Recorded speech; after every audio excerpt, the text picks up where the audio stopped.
Bismillahirrahmanirrahim. Assalamualaikum warahmatullahi wabarakatuh. Salam sejahtera untuk kita semua. Perkenalkan, nama saya Irma Andriani. Saya merupakan salah satu dosen program studi akuntansi Fakultas Ekonomi dan Bisnis Universitas Putra Indonesia YPTK Padang di Sumatera Barat.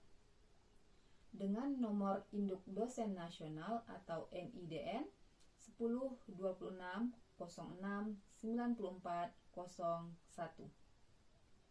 Pada kesempatan kali ini, izinkan saya untuk menyampaikan pernyataan diri dosen dalam unjuk kerja Tridharma Perguruan Tinggi atau yang kita sebut PDD UK TPT di bidang pengajaran. Adapun tujuan dari penyampaian ini adalah sebagai salah satu persyaratan untuk mengikuti sertifikasi dosen pada tahun 2024.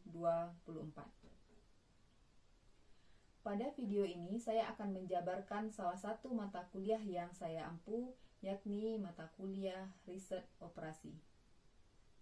Pemaparan saya kali ini terkait mata kuliah Riset Operasi dengan menerapkan prinsip DIA atau Delivery, Interaction, dan Assessment. Delivery merupakan penyediaan beragam materi pembelajaran untuk membantu mahasiswa belajar secara mandiri. Interaction merupakan kegiatan tatap muka atau maya untuk membahas materi perkuliahan. Sedangkan Assessment merupakan pemberian tugas secara terstruktur. Dengan pembahasan video mengenai deskripsi mata kuliah, capaian pembelajaran mata kuliah, materi pembelajaran, model perkuliahan, metode pembelajaran, sistem penilaian, serta video pembelajaran. Maka, di akhir video saya nanti akan ditampilkan video pembelajaran saya di kelas untuk mata kuliah Riset Operasi. Yang pertama, mengenai deskripsi mata kuliah. Mata kuliah Riset Operasi ini dirancang untuk membantu mahasiswa dalam memahami teknik kuantitatif yang banyak dipergunakan dalam pengambilan keputusan manajemen.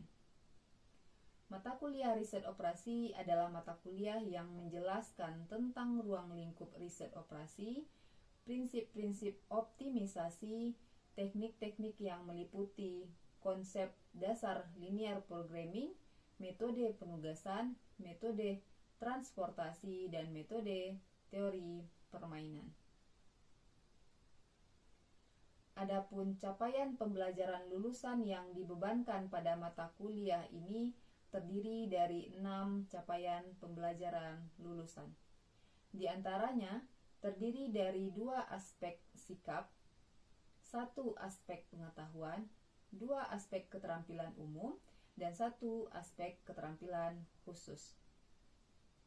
Capaian pembelajaran lulusan ini diturunkan menjadi capaian pembelajaran mata kuliah atau CPMK.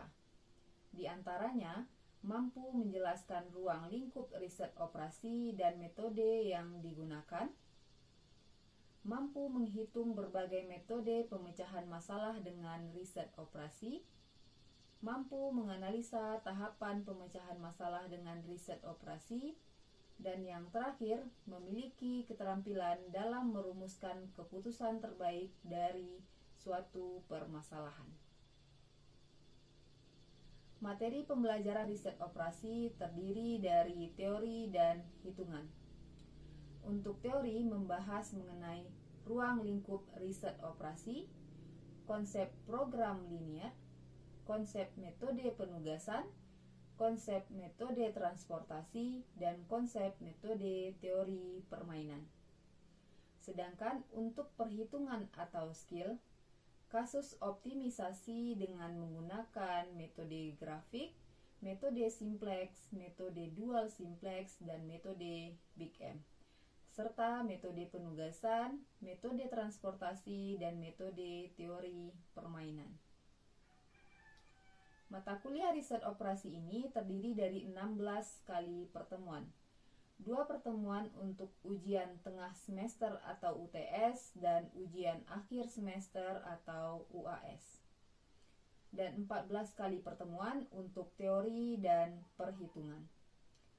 Dalam mata kuliah riset operasi, pendekatan pembelajaran yang dipakai adalah berpusat pada mahasiswa atau student center learning.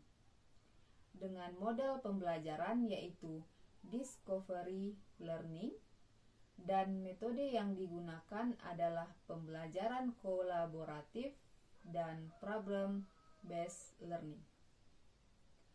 Sistem penilaian yang dilakukan mencakup prinsip otentik yang terdiri dari 5% kehadiran, 15% tugas, 15% partisipasi dan sikap, 30% UTS, dan 35% UAS.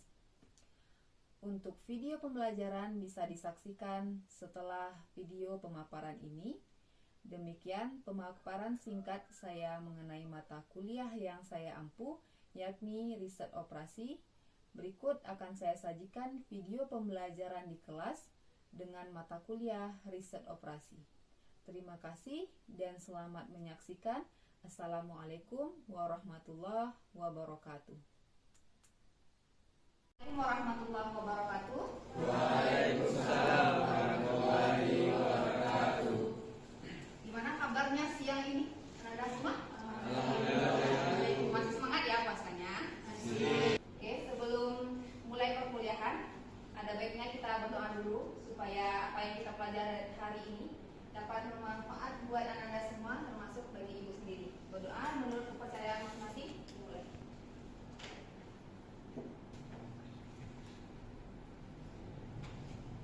Amin, amin ya rabbal alamin.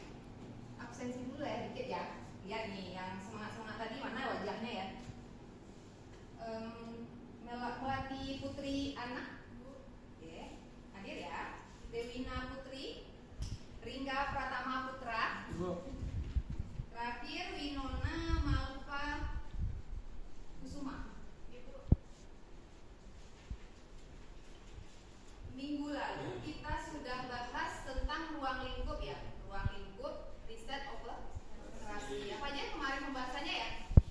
Tentang sejarah perkembangan riset, komponen yang ada di dalam riset, sama model-model yang ada di dalam riset operasi ini. Nah ini ibu mau tanya nih, masih ingat nggak ya materi yang lalu? Model-model dalam riset operasi itu apa aja? Ada yang bisa jawab? Oke, boleh? Rizka? Baik, yang pertama dalam Boleh berdiri? dalam materi kemarin, model dalam riset operasi itu terbagi menjadi 3, Bu. Yang pertama ada ikonik, yaitu physical model. Ya. Yang kedua itu ada analog model. Kemudian yang ketiga itu mathematical symbol model. Yang dimana ini juga terbagi menjadi 2, yaitu deterministik dan juga problematik.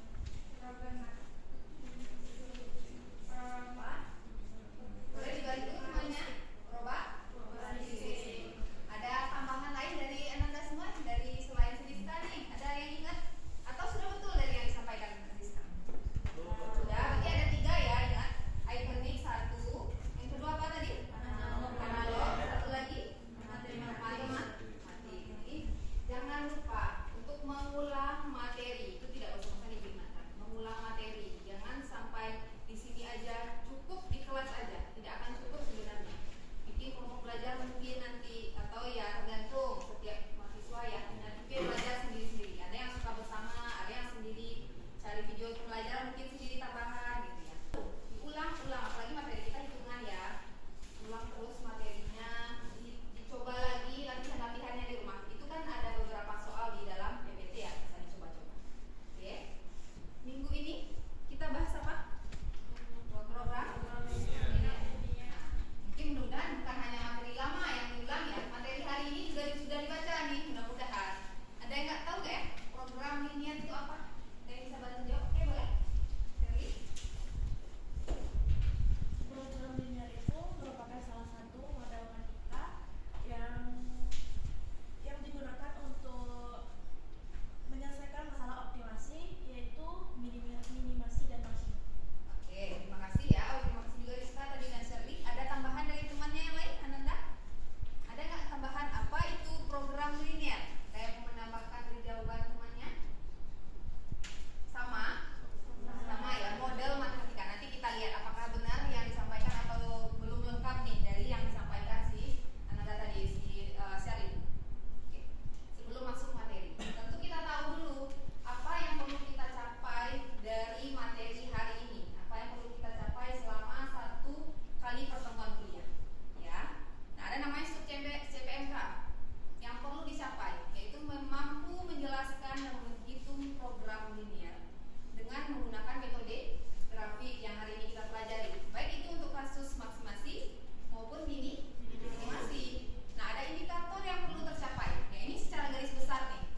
diproses melalui dua bagian.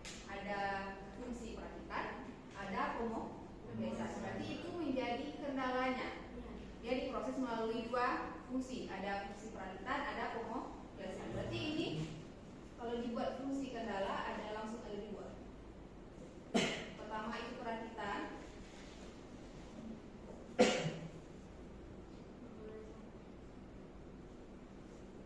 Lihat ya. Di perakitan berapa batas maksimal jam kerjanya? Coba lihat. 60 Oke, 60 jam kerja. Nah, mungkin mau bertahap bikin persamaannya boleh. Berarti ingat perakitan itu maksimalnya di 60 jam kerja. Pemolesan berapa jam? 8 jam kerja. Oke, kita lihat lagi pembagiannya. Berapa porsi meja, berapa porsi kursi di setiap fungsi perakitan dan pemolesan. Untuk meja di perakitan berapa jam? Satu meja 4 jam. Berarti ingat tadi meja kita sudah simbolkan menjadi M. Berarti 4 M. Kalau kursi berapa di perakitan? Di perakitan bisa dibaca. Oke, berarti tambah 2 K. Kan kita tadi kursi. Oke. Setelah itu pemolesan berapa jam meja untuk meja di pemolesan? 2 Berarti 2 M. Nambah kursinya berapa? 4 Ya.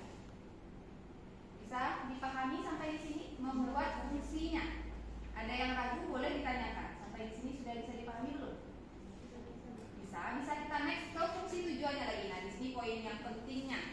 Laba untuk setiap meja dan kursi yang dihasilkan masing-masing. Berarti ini sudah jelas ya, kasus kita masuk masih karena kita mau cari laba dengan memproduksi meja dan kursi secara optimal. Nah, ini yang perlu digaris bawahi. Baca dulu instruksi, boleh nanti balik lagi ke atas ya, biar tidak bingung nanti instruksinya apa. Kita lihat berarti fungsi tujuan. Tujuan dilambangkan dengan apa? Huruf Z. Ya, huruf Z. Fungsi tujuan dilambangkan sebagai pembedaan nih antara fungsi kendala dan fungsi tujuan harus dilambangkan. 80 Oke. Tambah 60.000. Oke, 60.000 kursi. Nah, ini menjadi fungsi tujuan kita. Ini bisa disederhanakan? Ya, buat share ya, bukan nolnya. Nanti kita kembalikan lagi. Kita sederhanakan terlebih dahulu. Berarti menjadi 8M tambah 6K. Bisa dipahami sampai di sini? Ini proses awalnya ibaratnya hampir selesai nih, sudah selesai nih. Karena kita sudah ketemu fungsi kendala, kita juga sudah ketemu fungsi tujuan. Berarti kita masuk ke proses penyelesaian. Ada yang bertanya sejauh ini? Tidak. Masuk lagi ke penyelesaian ya. Ingat, penyelesaian itu ada 4 langkah utama yang perlu kalau belum dipahami mungkin bisa dihafal terlebih dahulu. Substitusi yang pertama, siapa yang mau bantu jawab? Boleh di depan? Di belakang betul atau tidak kah yang ditulis? Ada keliru? Kalau ada keliru boleh dibantu merevisi ke depan. Oke, betul ya? Kita lihat dulu, betul atau tidak nih sebenarnya? Nah, ingat poin substitusi itu apa? Mengumpamakan salah satu variabel kita, baik M ataupun K dengan 0, supaya kita bisa mengetahui salah satu variabel lainnya. Misalnya M kita umpamakan 0, tentu kita bisa akan mencari nilai K-nya. Berarti kalau di sini jelas ya, 4M tambah 2K bisa kecil dari 60. Berarti 4 dikali 0, karena M yang kita umpamakan menjadi 0, berarti 4 kali 0 tambah 2K sama dengan 60. Berarti ini 0 ya, 4 kali 0, 0 tambah 2K sama dengan 60. Berarti otomatis K itu 60 dibagi 5. Bisa dipahami ini? Jadi kita lanjut ke eliminasi. Oke, siapa yang bisa bantu eliminasi?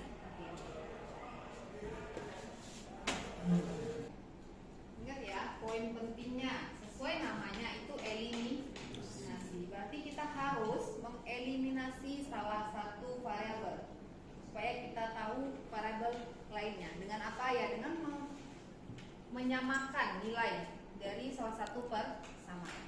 Ya.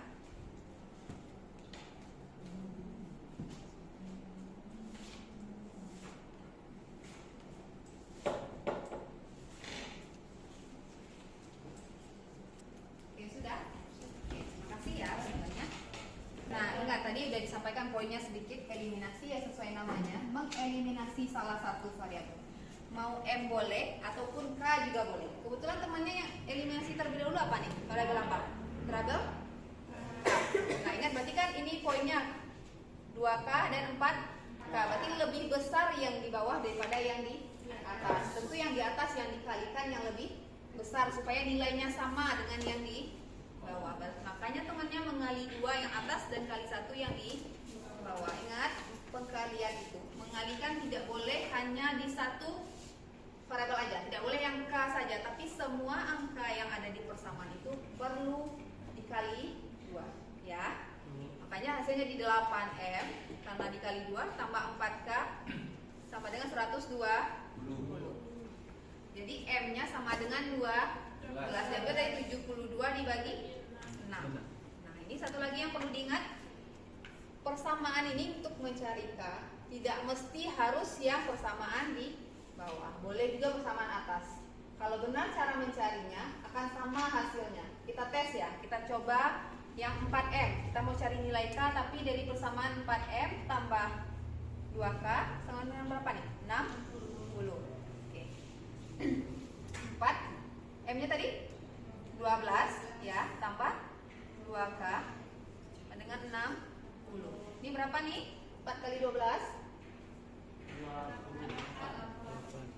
48. Oke, tambah 2K sama dengan 60.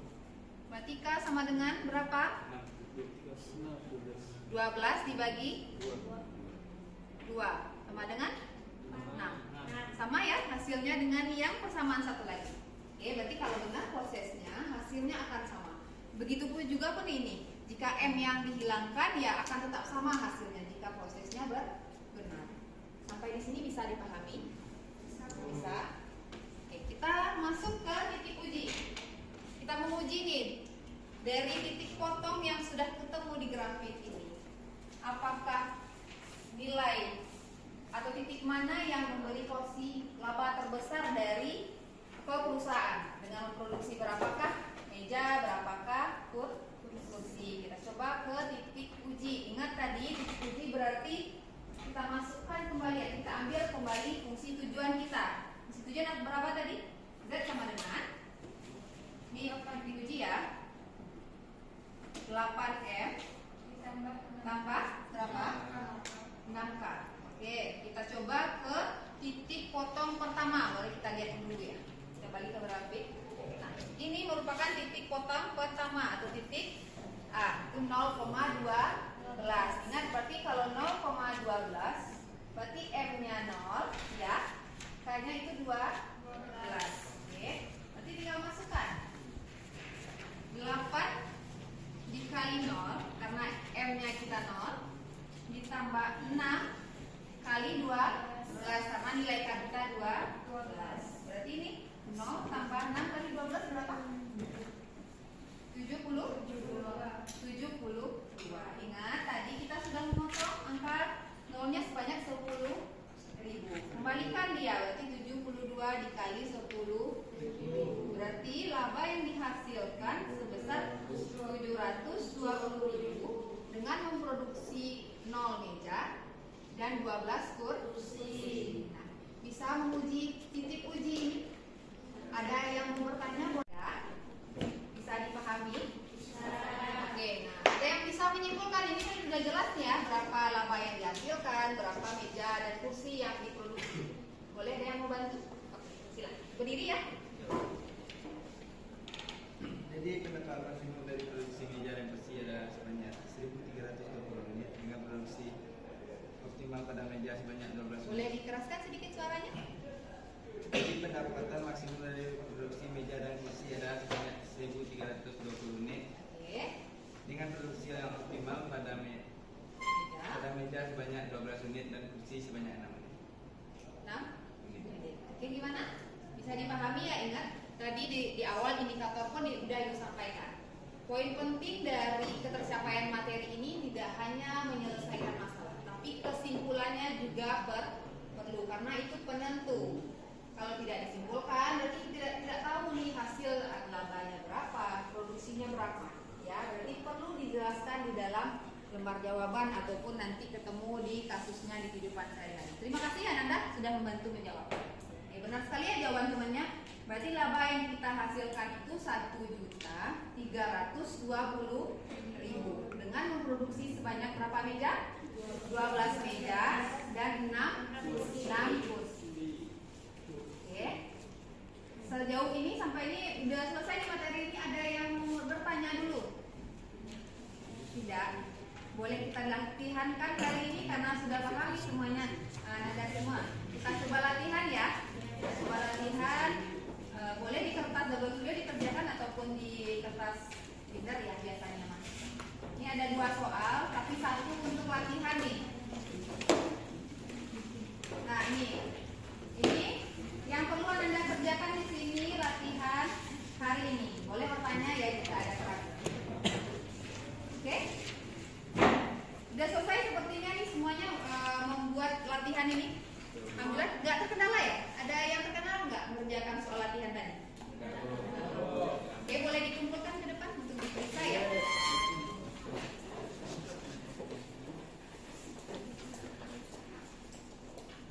Oke. Jadi semuanya udah mengumpulkan, mudah-mudahan nilainya memuaskan ya. Nah, karena ini udah masuk akhir nih. Ada yang nggak yang berani menyimpulkan materi hari ini? Apa yang perlu kita petik dari materi metode grafik program ini ya? Ada. Tentu harus ada yang disimpulkan. Kita udah belajar dari awal ke akhir untuk ada kesimpulannya nih dikit. Metode program ini tadi itu apa dulu? Model matematika untuk tujuan optimasi. Itu perlu poin penting yang perlu diingat. Optimasi itu ada 2. Maksimasi untuk menghasilkan apa? Minimasi untuk meminimumkan biaya. Nah, poin yang kedua yang perlu diingat adalah langkah penyelesaian di grafik itu sendiri. Ingat nih, ada 4. Secara garis besar penyelesaiannya ada 4. Substitusi, eliminasi, tugas berarti ya untuk dikerjakan di rumah karena tadi di soal 2 yang kita kerjakan, berarti kita coba kerjakan di rumah tugasnya di soal 1. Nanti kumpulnya tadi ya. Tadi kita ada nih kumpulkan di sana dengan batas waktu tertentu.